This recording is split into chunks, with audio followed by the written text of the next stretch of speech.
Hello everybody, it's Melissa Francis here, and I have had a lot of people ask me for a video on how to put together our houses. So this is our Twin Peaks house, and it comes to you in a box like this. And I'm just going to start right from the beginning. So when you get it, you take it out.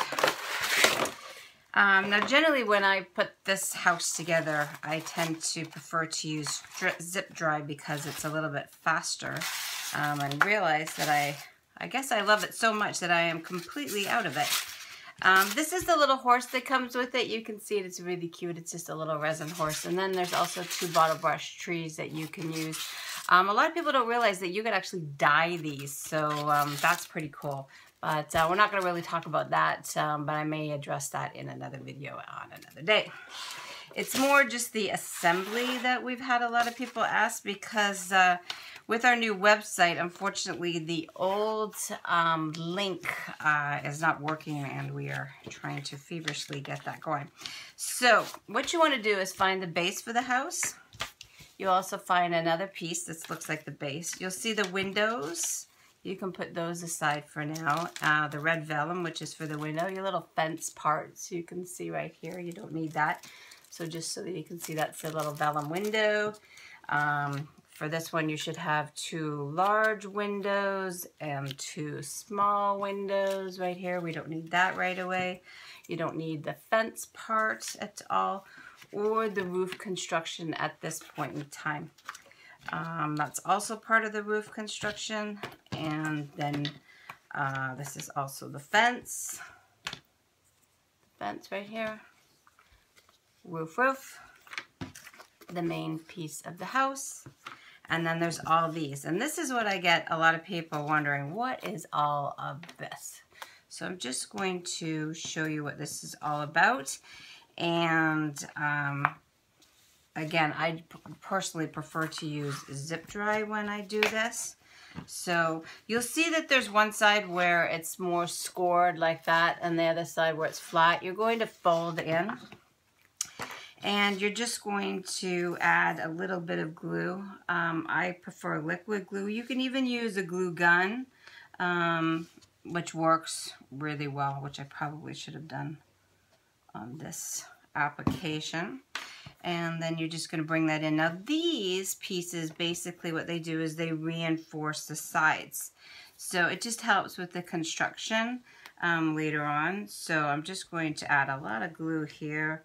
And a lot of glue here and here. And we're just going to build the sides like this. And again in the middle.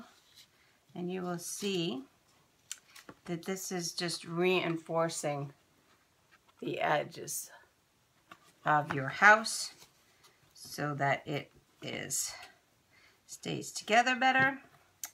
And again, just a little bit on the bottom here. And we're just going to hold that all together like so. If you use a liquid glue like 3-in-1 or zip dry, this process shouldn't take too long. So, you know, maybe hold it for about a minute or so. Also, when you see that you put the inserts, I don't know if you can see it here, that the little inserts on the side to reinforce the wall are ever so slightly smaller than the outside wall here. And that's because there's also extra pieces. These are just if you want to reinforce more. Generally, I don't usually use these. I just use enough just to go around the outside.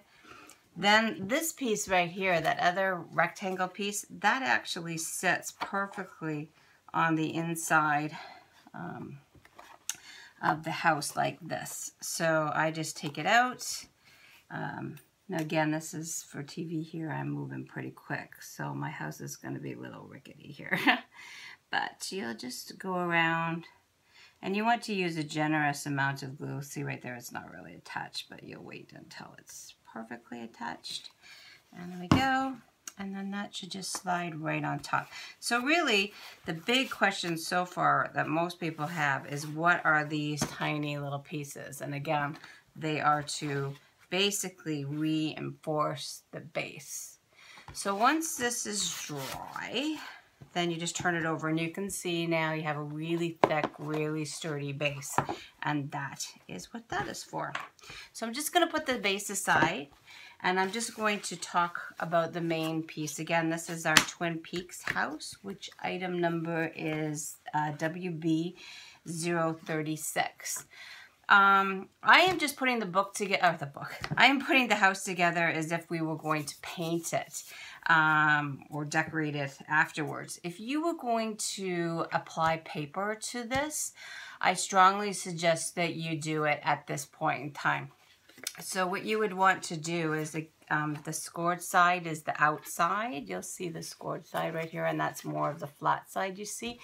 You would actually take your paper and put it down like this. And then I like to work in increments of the one side, one side, one side. So I would glue that down like this. Then I would come and trim it up. Then I would fold this on a right angle. Then I would glue the next side, and so on going around. As you know, when you actually glue things around stuff, the circumference on the outside is larger than the circumference on the inside. Hopefully that makes sense. So you kind of need to be doing it as you go. And then also you can actually take your X-Acto knife and cut out for the houses if you were to put, or sorry, the windows if you were to put paper. I do have a video on how to do that, and also different ways of decorating the house on mycraftchannel.com, which I'll get to in just a sec. So right now we want to look at which way is square. So if you look at the house, there's one way and then the wrong way, and you'll just see that the way that it actually goes is just square. So I'm just going to double check, and it's on the inside here. So you're just going to put a bead of glue. Again, I'm totally messy right now, getting it on my table. And sorry that if it's a little dark today, it's a bit of a rainy day, and we're about to have rainy days for 5 days. So I still have a little bit of light as the rain's coming in this evening, so I'm trying to get this done before it's even darker. I have professional lighting, but I just think it's too bright. Okay, so then we just hold it like this. It shouldn't wait too long. It's like building a little gingerbread house. And again, if you use zip dry or glue gun, it dries really fast. But you can see with me just using 3-in-1 how quickly it's already dry. So then we have our roof, our bigger piece like this. So you'll see this is kind of a smoother side, and you can see this side is more of a scored side.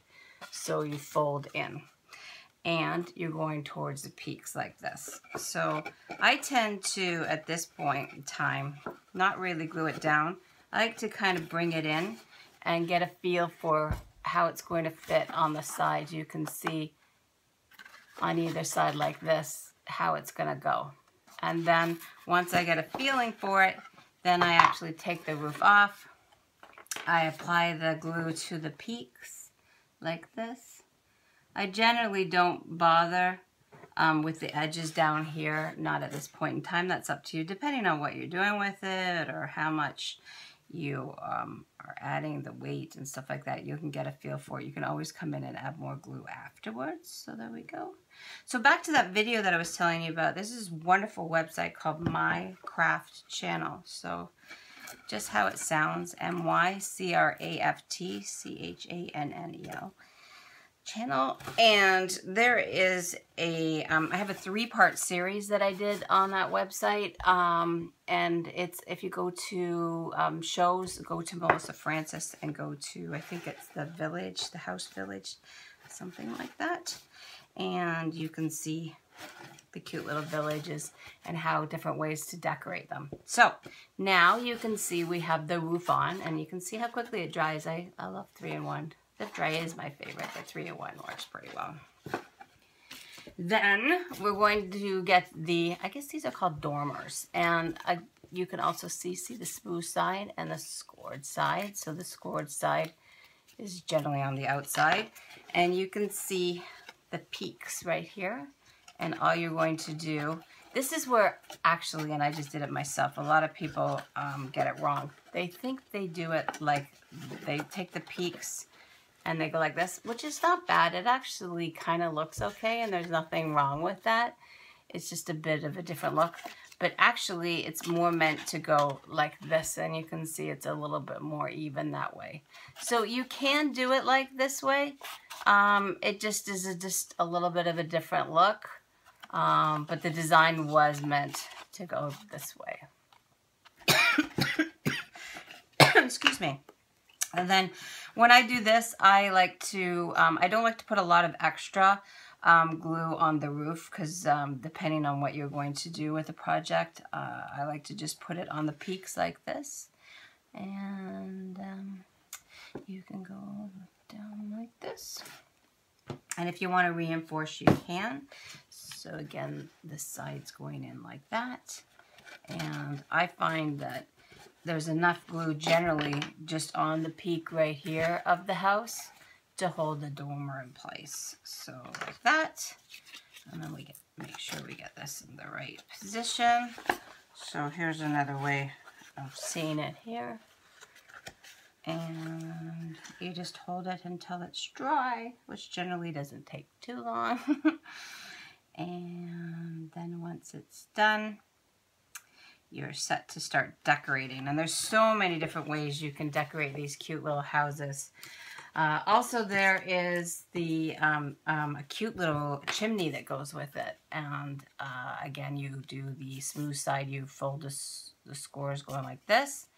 And you can see, you can either do it like this, you try to find out which way it is so it's square. And I'll just take a look, and that's the seam is on this side. And you can, whoops, my lid wants to stick. I like to always just put my lid back on. I don't always screw it on, but I just put it on. It keeps it from getting the air in it, and helps to keep it from clogging. Another idea that some people do is they actually put a little pin in their glue in the nozzle part, and that also helps to help the clogging. So this is just a little chimney right here. It's really cute, and you can just actually put on here, have a little cotton button coming out. And then there's the windows. What you can do is you just pop them out. One thing that a lot of people tend to mistake and do wrong is they glue the vellum on the wrong side. So generally what I do is I get all of the windows popped out, and then I glue them down like this. I just, you know, fit them all onto one sheet. So technically you want the vellum to be on this side, because you are going to actually, let me show you on the bigger one. Let me just pop those out. I don't have scissors handy. Of course, I should have had some scissors handy. And just pop these off. And then you will see, there's a white side and a darker side, like more of a chipboard side. So you glue the vellum to the chipboard side or the non-white side. And then when you go to do the house, you'll see that you will have the white exposed so that it looks much nicer like that. And then it's really cute. You can actually, in the back, you can put like Christmas lights in. A much safer way to do it is to actually just get one of those those battery operated tea lights. And you can also put that inside your house. So when it's all said and done, this is when you get to have fun and decorate it the way that you like to.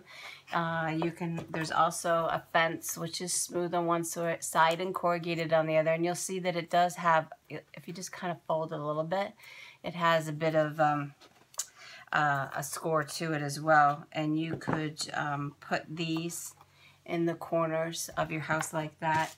And then they've got these cute little fence posts. They're kind of different. A lot of people are like, what are these? But what you could do is you can put your fence like this, and then add your fence posts, and then put the beads on top. So whoops, they're rolling away. I don't know if you can kind of see. I'll hold it up here so that you get a better gist of what I'm talking about. I could use about 8 hands right now. So you're just gonna kind of go like this. Oh my goodness, this is so funny. Okay, so you'll hold it like that, and then you'll put the little bead. I just glue it on top. And you can do all kinds of fun things with your little horse. Spray paint them silver or anything. You can put them on the side. And then when I go to put the trees in, I tend to get a paper piercer and poke a hole in and then slide my trees in like that. So just, we're going to have lots more ideas and sample pictures on the website so that you can see how to decorate them. But this kind of gives you a quick idea. All kinds of ideas and fun things you can do with them for Halloween, for every day, for Christmas. It's really up to your imagination. I hope you enjoyed my little tutorial. Please come back to see more things that we make here at melissafrancis.com. Thank you.